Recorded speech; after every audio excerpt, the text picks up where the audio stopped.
our last episode, we talked about how a leader without feedback is like a missile without a guidance system. And let me give you an example beyond behavior.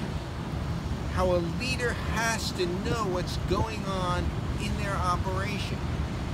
So some years back, and the CEO had asked me to create a leadership development program for him, which I was excited about, and I was out there doing. And I was only into it for about a month when an executive vice president who was working on this huge project came to me, and he offered me a different position within the organization. He wanted me to come with him and go to Amsterdam to work on this huge project. This was a handful of companies who were together putting a joint operating platform together so they would share services, share costs, and potentially sell those services to other companies. Great idea. And it was intriguing. And going to Amsterdam for 6 months, although I was married with kids and there was issues there. But as I talked to him about the position, he just couldn't tell me what I would be doing. He couldn't construct it.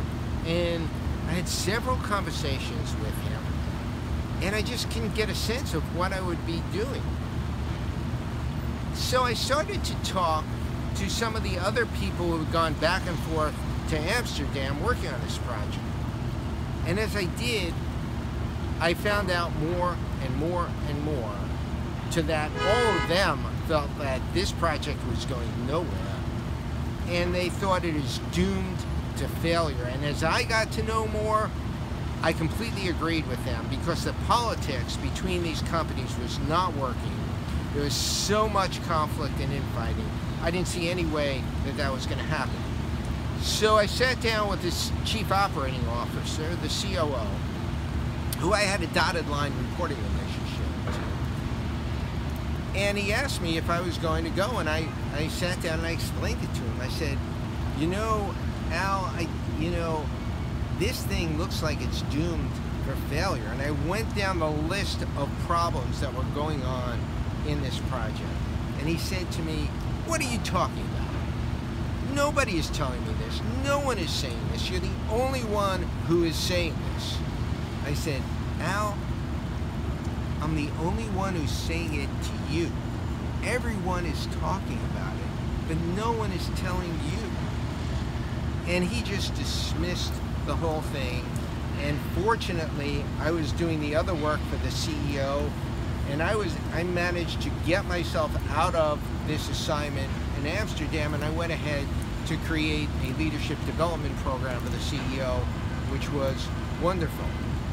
It took about another 2.5 years of money going down a hole, and then the whole project disbanded. It was a complete failure. Our organization tried to retrieve enough of the programming to repurpose it and do something in-house, but the entire project was a failure. And people knew it was a failure for 2 to 3 years before it was disbanded. And all that wasted time and all that wasted money. There are studies out there that show that as many as 60% of projects, people working on them know from day one that they are doomed to failure, but no one tells the leader, because it's not an environment where a leader is going to accept that feedback, seeks that feedback, solicits that feedback, or cultivates sources of feedback. So a leader without feedback is like a missile without a guidance system. If you want to achieve your goals for yourself, for your organization, fulfill the mission of the organization, you have got to have transparency. You've got to cultivate good sources of feedback from your people within your organization. And that's another piece, even beyond behavior, where you must solicit feedback. Hey, I just want to say thank you for watching my video. If you feel you got something out of it, do me a favor. Comment, like it, share it, and most importantly, subscribe to this YouTube channel, because there's lots more there and lots more coming your way, and I hope it will give you something that will make your life better. Thanks a lot.